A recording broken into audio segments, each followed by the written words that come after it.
Welcome back to the show. Once again, we are joined by recruiter guy Bill Humbert, who's got some more great advice for us on how to find the right job or the right candidate for the right job, depending on what side of the job search we're on. Welcome to the show, Bill. Thanks, Ben. It's great to be here. And this time we're talking as to me as recruiter guy looking for candidates. So we're gonna set some goals and show you how to do it. Exactly. So, what are some of those first goals and kind of the first steps to keep in mind as the business when you're going through that recruiting process? What's important, first of all, is to know who the person is that you're looking for. Now, I'm not talking about names, but I'm talking about skills and experience. And too often, companies write job descriptions that honestly, I've read some of those job descriptions and I want, what's this person going to do? So it's important to really get that down right first. And then once you get that, then you start prospecting for candidates. Well, some of those job descriptions can be kind of all over the board too.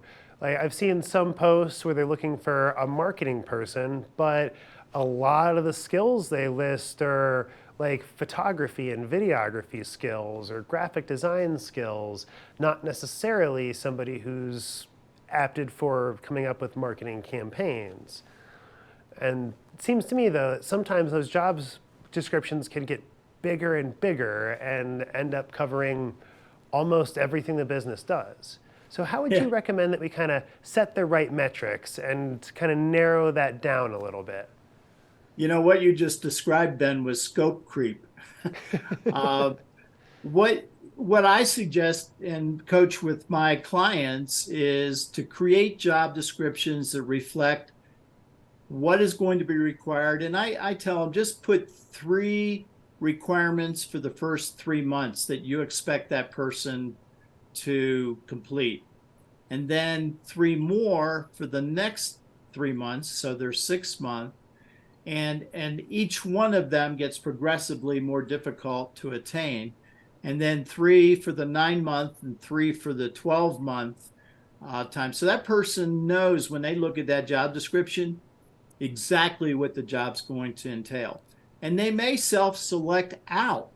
And that's a good thing because then you're not wasting your time with somebody who's going to ultimately decide they're not interested. So it's important to lay everything out.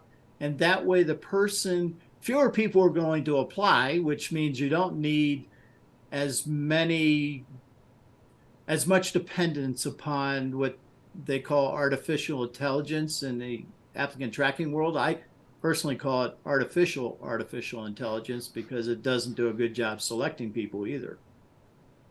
Well, and that can be a challenge too, is just like kind of narrowing down what the employee is going to be doing over those first 3 to 6 months because the job can change as you see what that applicant is capable of and a lot of things there that you might end up changing the scope of their job after you've seen what they can do or even after the training because even if the person has every single thing you're looking for, there's still that little bit of a getting used to the company, getting used to your patterns, and like that training and onboarding process that's going to take some time, no matter how well qualified that candidate is. So, how would you help set expectations for that recruiting process and make sure that we're not really surprised either by the amount of applicants we're getting or the quality of those applicants or anything else that might come up? Well, first of all, don't depend on job boards and job postings. Only 8% of all jobs are filled through job boards and job postings. And so 74 to 76% of all jobs are filled through networking, which means both sides have an opportunity before the interview to learn more about the other side. And that will keep the chances of surprises to a minimum. And there have been times, Ben, when I've interviewed, I always do a phone screen, even for laborers, and they say something. I go, I know that you're going to be a great candidate for somebody, but I don't think this is the right job based on what you told me. And let's just save you some time, and let me make a couple of suggestions of companies that maybe you should talk to. So, so it's important to make sure you really know what it is that that person's going to have to accomplish. And the first 6 months is generally what it takes for a professional to really start to nail their job. And that's the reason you have those 3 month goals, the first 3 months, and the 3 month goals, and or the three goals for the second 3 months. And by the end of that time, you've now had a person that hopefully has completed all 6 of those goals, and then they can go on to working on the, the goals that require more skill and experience. So, how can you go about improving those hiring metrics? If we're already in place and we're kind of not getting the results that we need, what are some things that you would recommend kind of to take a look at as a first step there? Keep in mind, recruiting is a sales process. It mirrors the sales process perfectly, line by line, step by step. Too many human resource recruiters are administrative or compliance type people.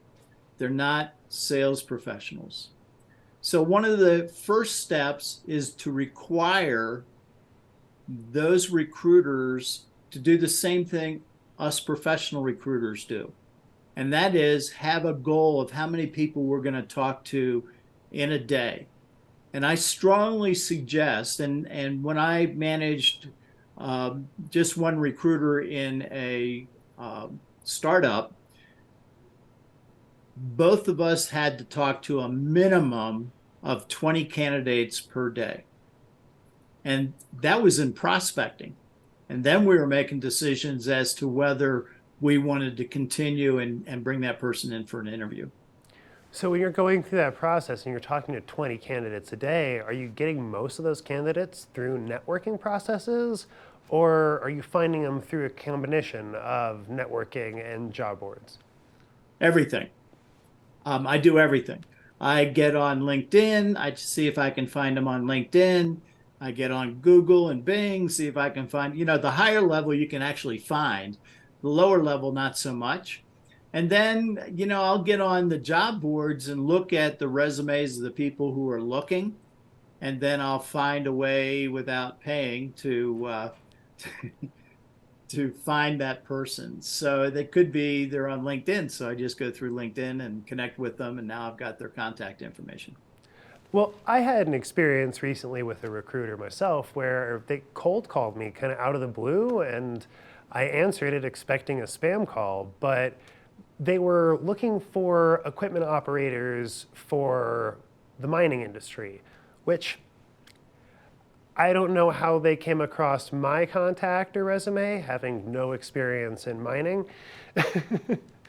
But doesn't seem like that's necessarily the right way to go either, to make sure that you're kind of contacting people who you know already have an interest in your field, in your market, and have some of the skills that you're looking for already.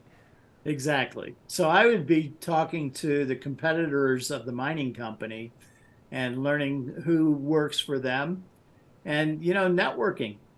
So who's the best such and such equipment operator Well, I guarantee you something. That person knows the good ones and they know the bad ones. And you say, well, who are the bad ones? Who should I stay away from? And they'll tell you. And then you say, who are the good ones? Do you know any that are kind of up, little ready to make a move? And they'll tell you. Do you have their contact number?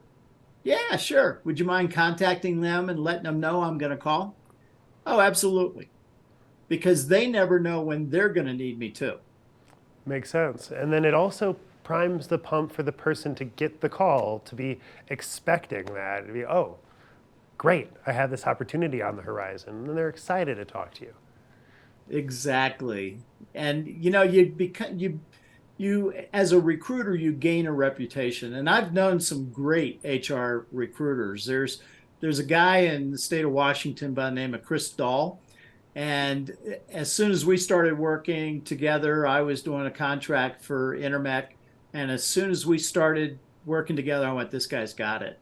And then about 2 years after I worked with him, he called me up and said, I'm going business for myself. And he's done wonderfully as a professional recruiter since then. So there's some good ones out there, but most of the time, HR departments tend to hire either administrative or compliance people and expect them to be good salespeople. Well, it seems like that can definitely be a challenge, but you are the guy to go to for a little bit more information and a little bit more help there. So where can people reach you? Well, I'm easy. I'm recruiterguy.com, and there's a red banner above the fold that says Speak with Bill. Click on that, and you can get on my calendar and we can chat. Well, awesome. Thank you so much, Bill, for stopping by. Any last parting words before we let you go? Yeah, recruiting is sales. Get out there and treat it as such. Awesome. Well, Bill Humbert, the Recruiter Guy, thank you so much for joining us, and we'll be right back with a little bit more show right after this.